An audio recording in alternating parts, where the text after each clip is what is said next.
My name is Anthony Roach. I was a serving police officer with South Wales Police for 18 years. Excellent service, won awards, accommodations, everything, I'm well respected. Can you just take us through your career and explain how it came to a rather abrupt end? Yeah, sure. I was accepted into the South Wales Police Force on the 24th of February 1997. I was stationed in the Cardiff City Cottage Police Station after my training. Then as a routine patrol officer, then I went to the Roach Police Station on the outskirts of Cardiff and then up to Lanarkshire. I've done traffic attachments. I've worked in the PS police support units involving loads of the antisocial behaviour, large events, major events, etc. in the Cardiff City centre. And then I've been on the community. And then in 2008, I applied for a job in the police licensing department, covering all the licensing issues throughout the Cardiff area, which is a massive area, and it was so big. I believe per square mile they have more licensed premises per square mile than any other big town cities in the UK. So very, very busy, but we were a small team. What happened then?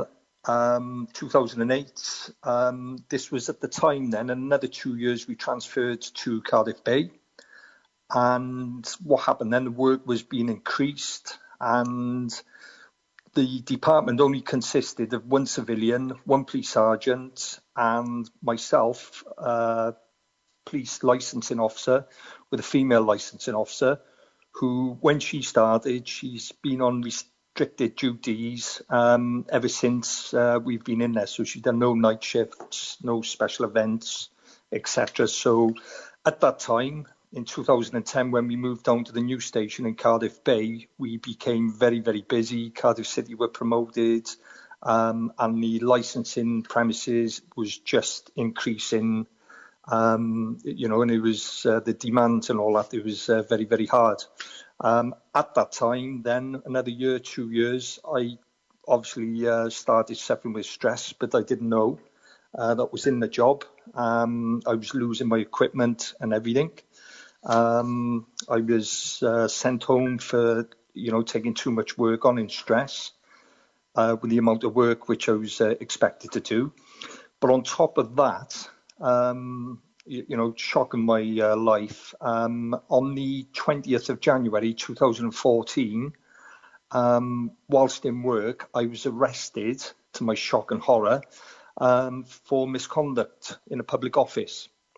I was taken to a police station, obviously not feeling well, and all this coming on to me. But I'll move on a little bit quicker because at that time I was investigated, and I was supposed to be, they turned around and said that I was taking envelopes of money, cash envelopes. I was given information out from the computer. The investigation went on for, I believe, 15 months. And you can imagine my state of mind with all this, because, it was all false. I'm then told to go to a police misconduct hearing, because after the investigation, there was no criminal charges whatsoever brought against me, which I knew. But I couldn't get around why and who, where all this came from. So anyway, I went to a police misconduct hearing. I was very, very ill then, and this is all documented by the force doctor, my GP. There was incidents in work and everything. But anyway, I had 3 police interviews with PACE.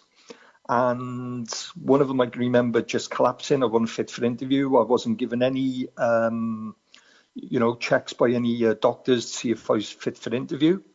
And with these allegations, obviously it was making me worse. So anyway, I went to a misconduct on in March, it was 2015. And then that lasted for about 4 or 5 days. And then the assistant chief constable, who was Richard Lewis, and there was a superintendent on the panel as well, Gary Osborne. They were both chairing my panel. Now, the panel, Osborne was changed to sit on the panel the Friday before the Monday when I was starting. Of course, my mental health had exacerbated by then. I'm still suffering with mental health, and I'm on loads and loads of medication. I was requesting certain data from South Wales Police, and because there was 6 charges made against me, which were very minor. One of them was I left work to go and buy a car. Well, no, it was a flexible role, and that was my time. So then they said I left work half hour early to go and play football for the Force, which I've done for 16 years. So again, I said, well, go and get my time card, which is electronic, and that would show you exactly what time I was in work. They refused to provide that. They said that they lost it or it don't exist. My job description was a flexible role.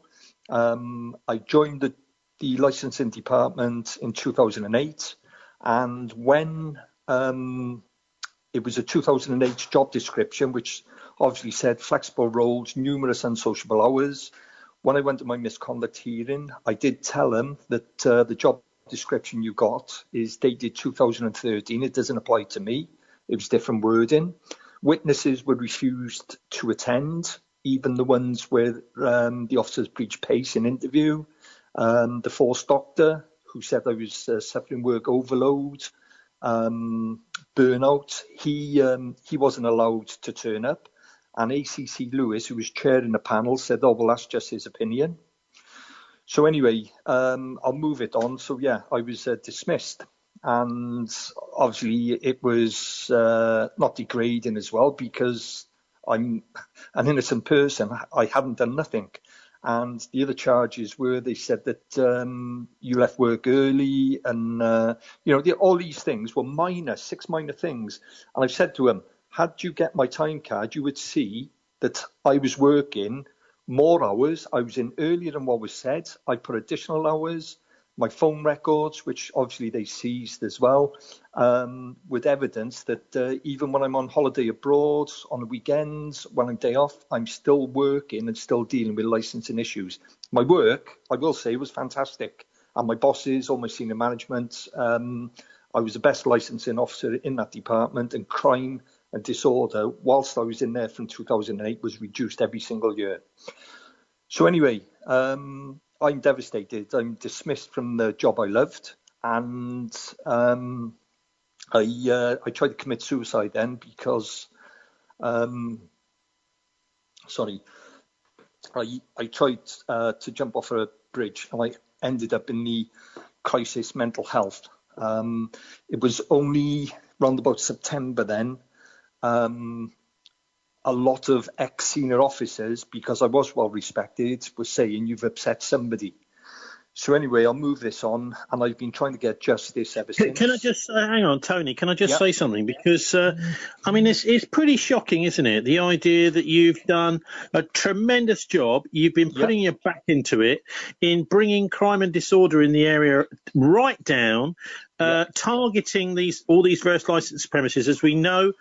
They are a hotspot of things like drug dealing and all sorts of things, where these people, individuals who've got licenses, often flout the law, and you were actually bringing them to book on all of this.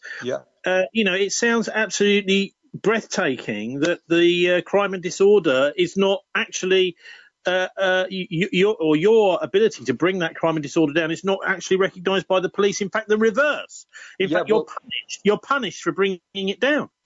Well, it gets worse than that, Tony. Obviously, I'm suffering mental health now. I'm under the crisis mental health. I was dismissed then, day after my 50th birthday, April the 3rd.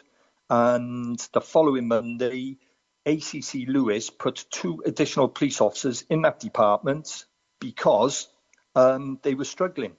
And once he sacked me, he said, yeah, you're an excellent officer. You weren't stressed in work, but I had all the evidence to provide I was stressed.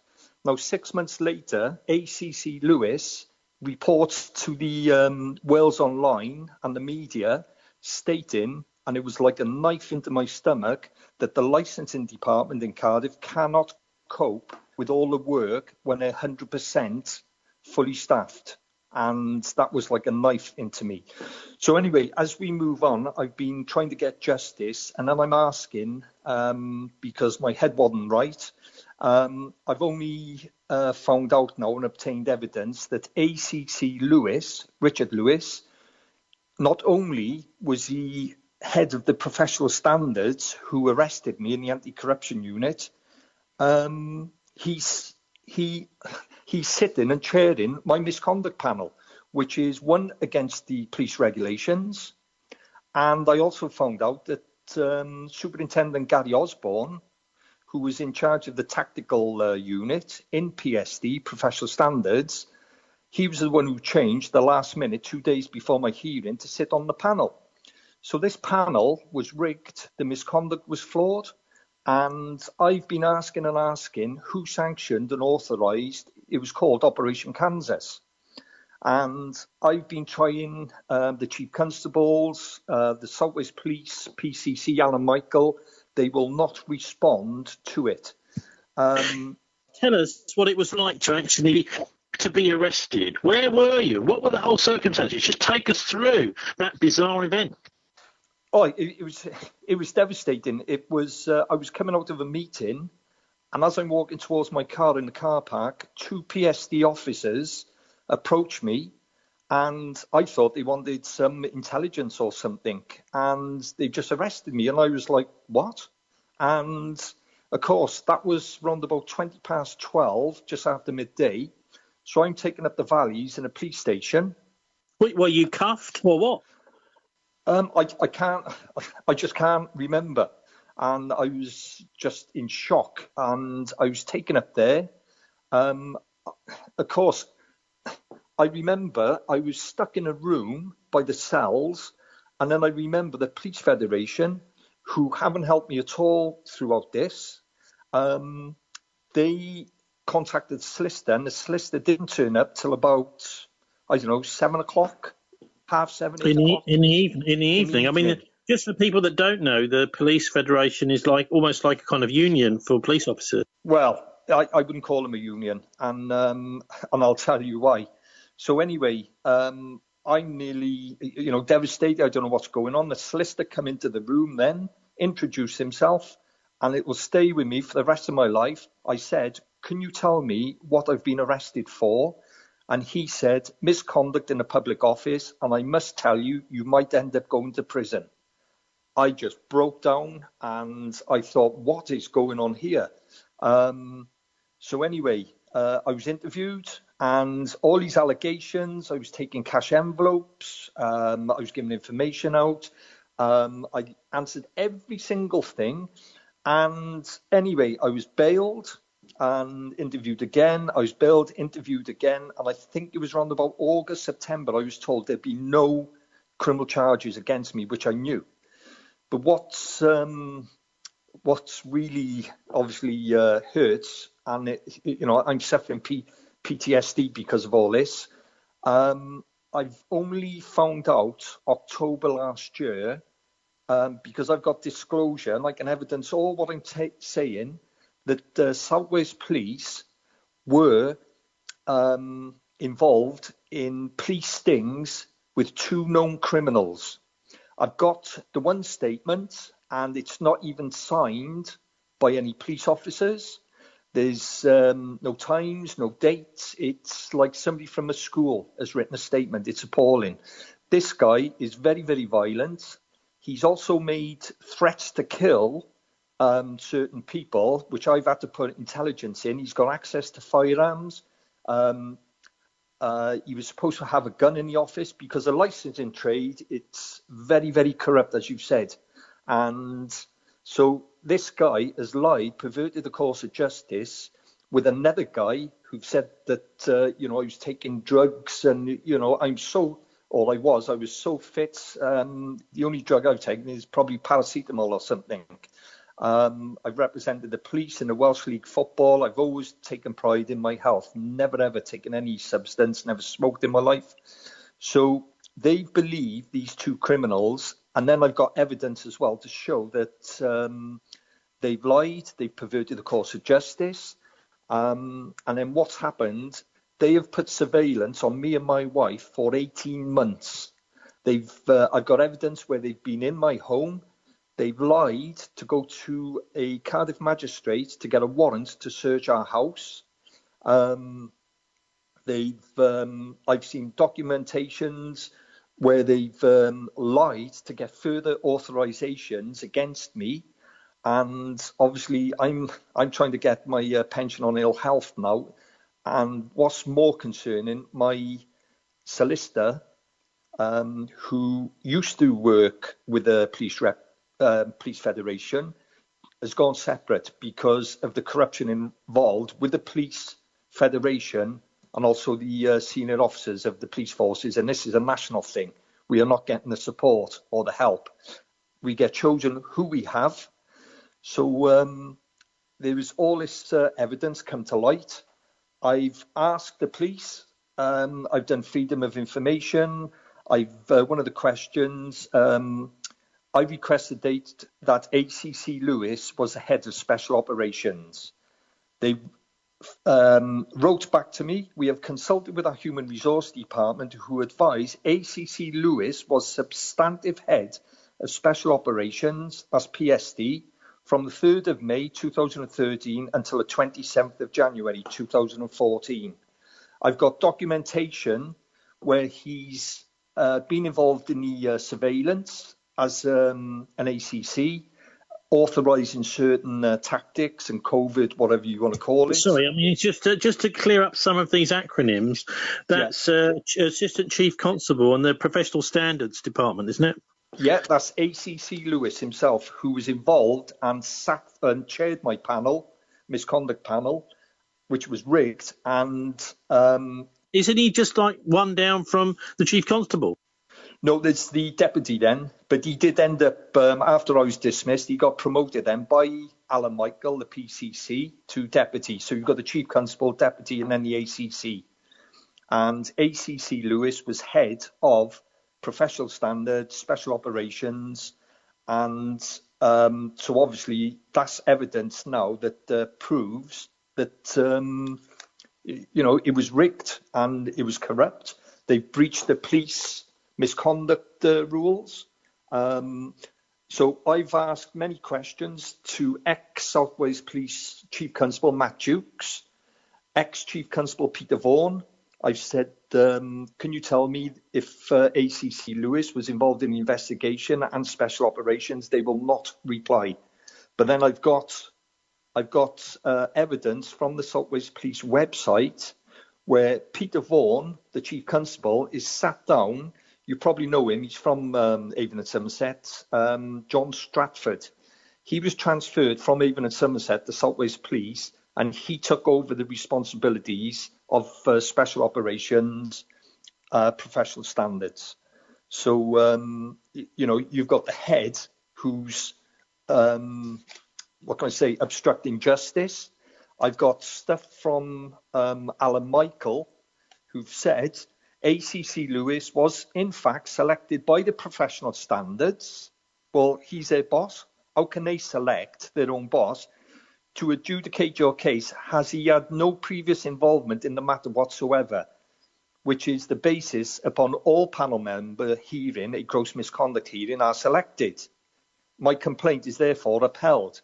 I've got further new evidence from an ex-superintendent who ACC Lewis was his boss, who's given a statement and said ACC Lewis was head of PSD.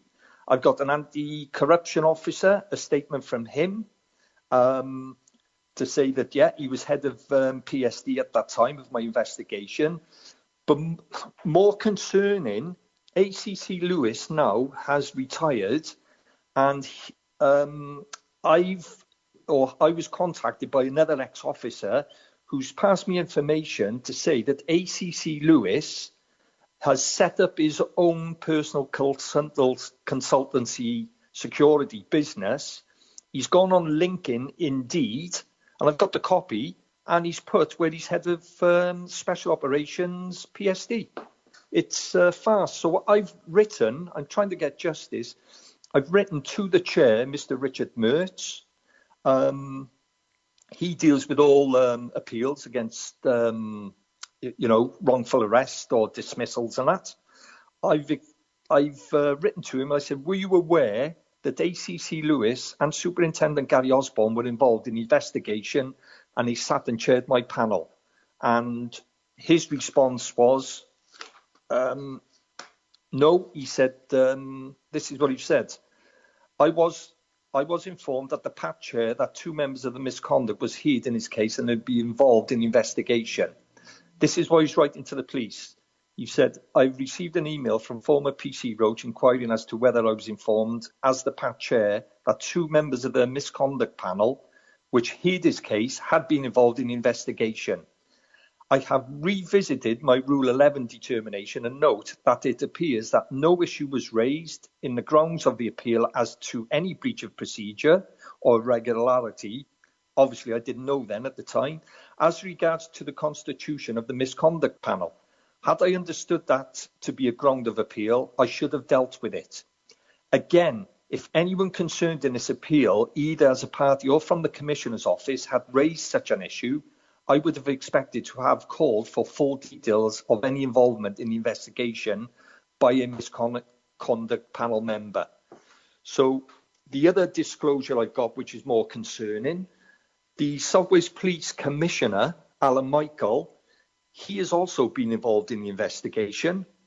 I've got documents here to show that he met in a police station with one of the individuals, known criminals, who's perverted the course of justice about me.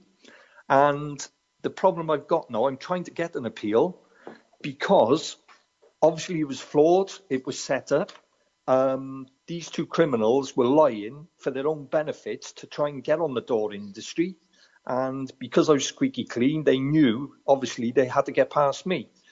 Now, what's happened, I've also been given another appeal. There was a PCC. She won her appeal against her dismissal. So that's a police commissioner, yeah? Yeah, the police, South Wales Police Crime Commissioner, the PCC, that's Alan Michael. He was involved in the investigation as well. Now, he will not give me an appeal against my dismissal. Now, the reason he will not, he knows full well it's going to expose serious corruption within his force. Now, I've also passed to him, there was an Essex officer on the 20th of July 2017. She was dismissed for gross misconduct at the police disciplinary hearing, but the appeal tribunal ruled that the original tribunal had been improperly constituted because of the presence of a senior employee. So the panel in the place of the serving officer was, it wasn't done properly. And I suppose it was another conflict of interest. So she was awarded another tribunal, another hearing, and she got it. Now, every time I write to Alan Michael, I tell him about all this new evidence, and he writes to me and states, under the provisions of the police regulations, you cannot have a second appeal. Now, as a serving police officer for 16 years then at the time, I know any new evidence, and especially the evidence I've got, I should be entitled. Now, I've spoken to the chair, Richard Mertz, of the Police Appeals Tribunal, and I've asked him for a new appeal, and he states he can only give me a new appeal if Alan Michael, the South Wales Police Crime Commissioner, or the Chief Constable allows me to. Well, I'm not going to be allowed because they know it's going to expose serious corruption committed by South Wales Police. The surveillance for 18 months, it was all unlawful. They've tapped my phone, my landline. I've had 3 police forces following me. And every time they've gone for an authorization to carry on, they've got to apply for RIPA. They will not provide me with the RIPA documents from the Home Office. RIPA is the Regulation of Investigatory Powers, isn't it? That's right. And that's an act of Parliament. Yes, and I've asked them for that. They will not give it to me. And because we know now that they have been monitoring my phone and my landline, and they know whatever they've said. I think they didn't even have authority. They've just done it. But what I believe is they have lied if they have got authority that I'm a criminal, I'm doing this, I'm doing that. But there was no evidence whatsoever. It was all lies. And this went on for 18 months, and they were trying anything and anything to justify the public spending. Amazing. Well, anyway, look, I mean, of course, that's sounds to me as if they've been piling lies upon lies and getting really into a bit of a twist and getting to the point where they've got to get rid of you. Justify the spending. Yeah, I mean, but look, if you take a step back from all this, I mean, what do you think it's really about? What were you doing that was, upsetting somebody powerful? Right. All I can say is South Wales Police have got the most miscarriage of justices, Tony, outside of the Metropolitan Police. It is like a boys' club. If you don't toe the line, you're going to be targeted. And there was one female officer who had close association with one of the, I'll say, very, very senior officers, where she was up to, how can I put it, up to no good. I had to put a report in about her behaviour in a licensed premises, and she was disciplined and moved. And that's the only thing I can think why I was targeted. Okay, can you just explain a little bit what you mean by that? I mean, without going into giving names and things. Yeah, She was involved in serious corruption, and at my misconduct, I was aware that she was going to be arrested. But obviously I'm squeaky clean. I put everything past my sergeant. He's obviously ordered me to put a report in of the observations and what happened. She gets disciplined, kicked out of the city centre as a sergeant. And obviously I wasn't aware then, but the close association with her, with the senior officers. Yeah, but what was she actually doing? What did you have evidence that she was doing? The evidence I had was she was in one of the family members' premises, and I was with a colleague, and when I entered those premises, there was no licensee in there. There was loads of breaches of the license. There was drugs in there. So you can imagine. And, so that's where it stems. And that report went in, and it coincides the same time as when I was targeted. And I've given all this to the IOPC, and they will not investigate senior officers. Amazing. I mean, yeah, the other thing is, can you just take us through some of the other problems there's been in South Wales Police over the last few years? I mean, we did an interview about the Clydach murders, for example, earlier this year.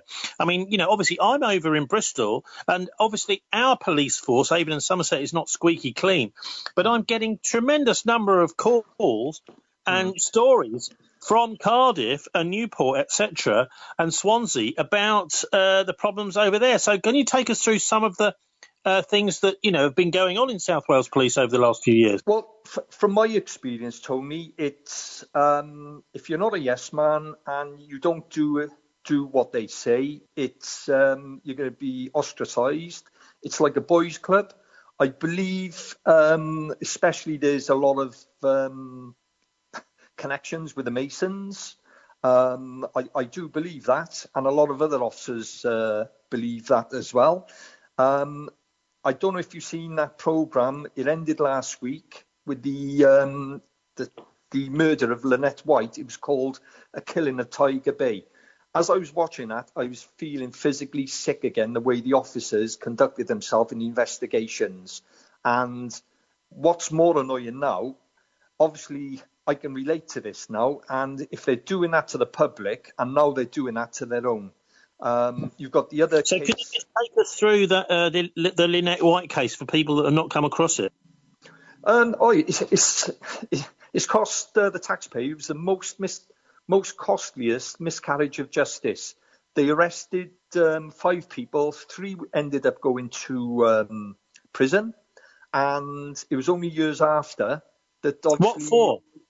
For murder of a prostitute. And the evidence they didn't have any evidence. And this is the same in my case. There was no evidence. And then what the witnesses were requesting and everything else, the police lost the evidence. Now, I can show you stuff now in my case, my time card, my job description. They've even told the Information Commissioner's Office when I've made complaints about certain data that I'm entitled to, we don't hold that, and yet I've got it 6 years later now, where another officer's applied for it. It is corrupt, and I feel sorry for the paying public. And regarding the South Wales Police, PCC, Alan Michael, I believe they spent well over £1 million on my investigation, and they had to get a result. And you look at the things, these 6 minor charges against me, I can mitigate everything what they've said, but they're not interested. And the other sorrow point about this, all these senior officers who were involved in Operation Kansas, that's my investigation. Once I was dismissed, they were all promoted. And again, that's taxpayers' money. Now, I'm sure taxpayers' money should be spent properly and should be transparent.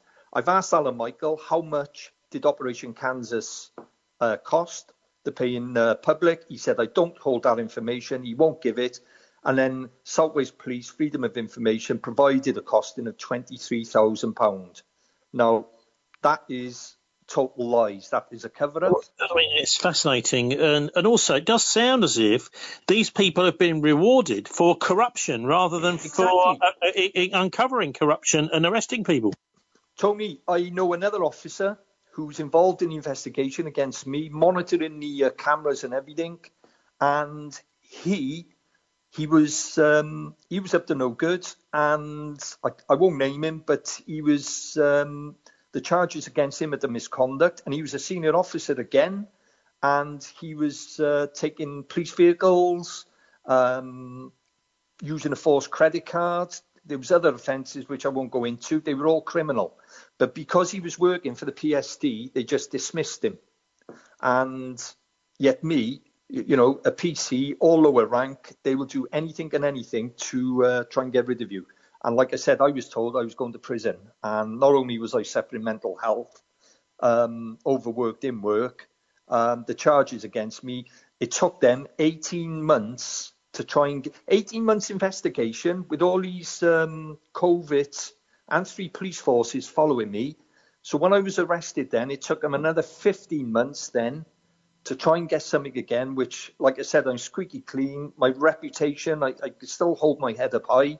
And a lot of my colleagues are disgusted of the senior bosses and the IOPC who will do nothing about it. And yet you get a lower police officer who have committed something minor, they will go for them. I don't know if you know, and I've got to say it because it's on my mind, you've got those Gwent officers, very, very senior, who's been on police bail for nearly 2 years. And, the offences that they've committed, the IOPC haven't dealt with it properly. They're trying to obviously move away. The police misconduct, they still haven't had the police misconduct, and yet they have been paid thousands of pounds each month, taxpayers' money, and no doubt when the end result comes, Tony, they will resign and have their fully paid pension, and it's disgusting. So okay. What can be done about this? What do you think? What can we do? I've been asking, and I've also written to the Prime Minister. I wrote to Theresa May, Boris Johnson. They just give it to the Home Office. Home Office don't want to know. They will say contact the IOPC. The IOPC then have told me I've got numerous documents.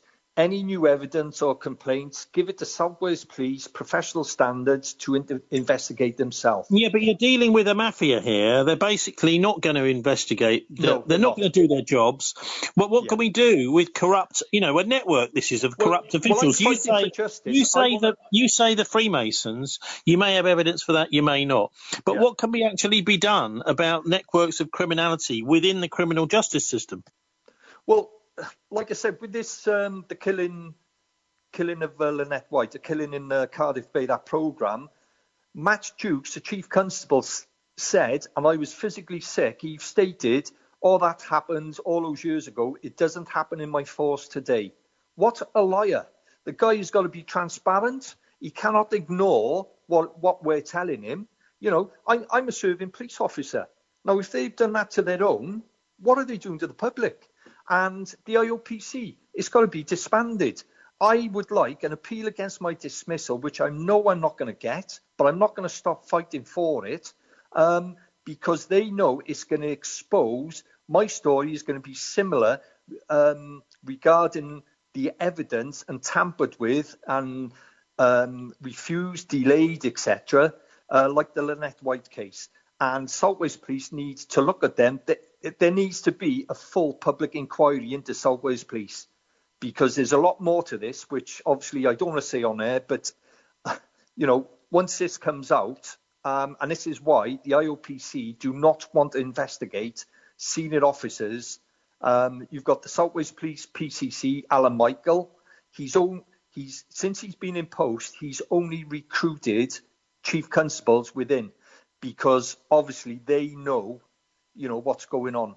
And I'm sure if any chief constable came into South Wales, he'd say, "What? Sorry for swearing." Yeah, I mean, they would be horrified. I mean, the people. I mean, if he's recruiting from inside, these senior officers all know where the bodies are buried. Exactly, and anyone working for the safest job in South Wales Police, I would say, is in professional standards. And I know a lot of these officers have been in serious trouble, and they've never ever been charged with any offences, investigated, because, like you said, they know where all the bodies are buried. Well, do you think it's possible for South Wales police officers to commit murder and then to just simply blame it on somebody else and get away with it? Well, I've got to be careful what I'm saying, but what I've seen, like the Cluddock, you look at the Lynette White case, my case, you know, and I'll tell you now, I've still been I've had threats as well from these two individuals who made false allegations while I was a serving police officer. In the company of one of my colleagues, I put a report in of the threats. Now, the one guy, a couple of months before, I put a report in for him to be arrested because he made threats involving live ammunition, guns, and he even put bullets on a table. And all the intelligence and Saltways Police did nothing about it. So when that individual then makes a threat to myself in front of a colleague, and then they turn on, they say, "Oh, we haven't got the report." Well, unfortunately, the report went via email, electronic, and they've now got it after. They had it anyway then, which, you know, for them to say we haven't got it is another lie. It's perverting the course of justice again. And I was threatened February this year by the other individual who made false allegations, and his connections and everything. You know, they're very, very violent, nasty people. Now, I'm not in the job now. So, yeah, I did report it, but to cover myself, but I'm on tenterhooks. I know the police are not going to do nothing to him because he's been an informant with them. And I'm looking and I'm not sleeping, and I'm looking over my shoulder everywhere I go. And I shouldn't be, you know, sorry, I'm getting upset. I shouldn't be living like this. No, you certainly shouldn't. So, I mean, it's just painting a little picture at the end here. We've got police informant criminals, violent thugs, who are being paid by the public as well as doing their criminal work, working so closely with the police that the police are actually recruiting them to make false allegations against you and potentially any other police officer. This does sound to me like about as bad as corruption could get, you know, with violent criminals seamlessly working with the police to actually perpetuate crime rather than to stop it. Exactly. And Matt Dukes, the ex-chief constable, who's now a commissioner up in the Metropolitan Police, he have stated Saltways Police will never use criminals as informants. And I'm thinking that was like another knife in my stomach. It's a cover-up. The IOPC Catherine Evans. I've spoken, emailed her numerous times, and she comes back and she says, under the Police Reform Act, I cannot make a complaint. And so, I'm speaking to you now, and I think one day you might remember when something horrible have happened with me, and then people will start questioning people. But Saltways Police have got so many miscarriage of justice. There's another boy up in Aberdare we believe he was pushed in a river and drowned, and the parents made a complaint. And I know the Saltways Police said there was nothing wrong. The IOPC were happy there was nothing wrong. And I know Michael Mansfield now, as he was at the High Court, and now they're taking Saltways Police again to court for another miscarriage of justice. Well, I mean, it sounds to me as if the atmosphere in South Wales is pretty toxic, where you've got criminals absolutely confident that they can go ahead and murder people, steal from people, kill people, and all they need to do is make a quick call to one of their friends in the police and they can get off scot-free. Yeah, it's disgusting. I was proud of Tony, what I've done.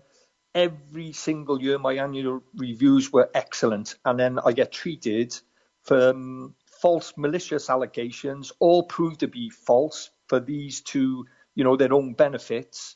And like I said, this operation has cost well over £1 million. But it sounds as if maybe the corruption has gone so far that it's swallowing up more and more people being bribed, taking two salaries, as they say, as a police officer, it's all encompassing now, and it may be very, very difficult to stop. Yeah, I know.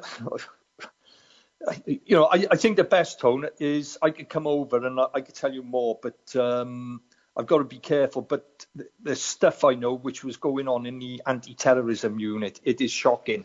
And I know one person has reported these things to the Home Office and not interested.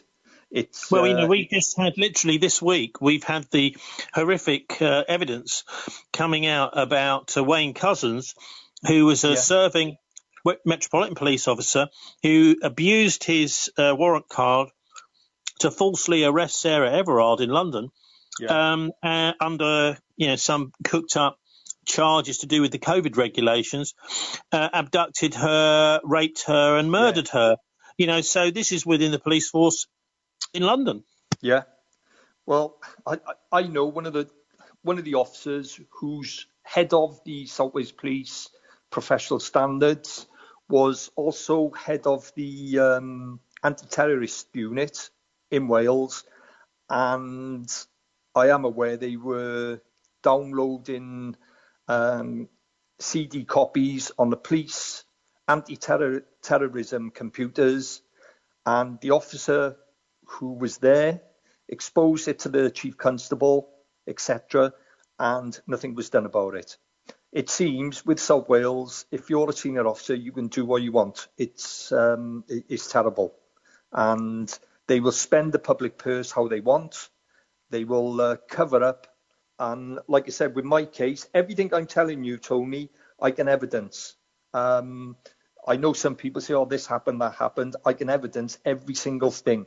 And there's more, which obviously we won't have enough time. But if you've seen the evidence I've got, it is shocking. It's a massive miscarriage of justice.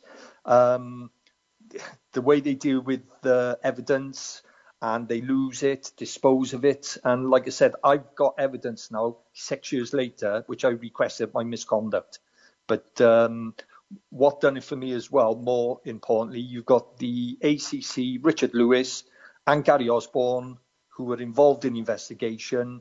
How can they sit and chair my misconduct panel? Well, they can't. And the fact that they have done shows that they are. I mean, it almost sounds to me as if South Wales Police is just one massive criminal gang. Well, I was always proud of a police officer. I had an excellent reputation, and it's not sour grapes. This is why I've been fighting for 6 years, because I cannot accept corruption. People used to say to me, you Saltways police officers, you're corrupt. And I used to think, it's because obviously you've punched him or you've done a burglary or whatever. I tell you what, it's opened my eyes. They are corrupt, and I can evidence the corruption, and it all stems from the South Wales Police Crime Commissioner, Alan Michael, and the chief senior officers. And I can evidence all this myself. You trying to take them on, they will just all close ranks. I am so paranoid, even though I think the police are still following me. And well, maybe they are. Yeah. Maybe they are. Yeah, and the professional conduct people, obviously as well, very important role, because they are sort of the internal police within the police. But then it sounds to me as if they're in with the corrupt police too. Anyway, look, Tony Roach, thanks for your courage in speaking out about this, and we'll be speaking to you again, I don't doubt, in the near future. Okay, thank you very much. Thank you.